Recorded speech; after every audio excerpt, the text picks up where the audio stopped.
Izašli smo napolje i pitamo ljude šta bi uradili kada bi ih voljena osoba zaprosila. Pa ćemo da vidimo što će da kažu.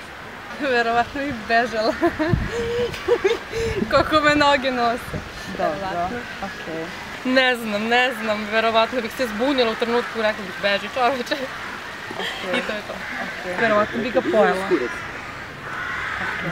Pa verovatno bih se iznenadila, ali opet naravno ne bih negativno odreagovala. Odgurnula bih ga. Uz koju ružnu reč. Nepristojno. Hvala.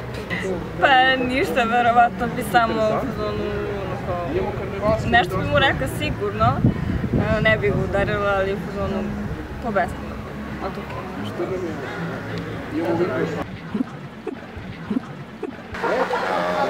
Zavisi kako sam stanju. Ako sam pijan, verovatno bih rekao ne. A da sam trezan, rekao bih ne.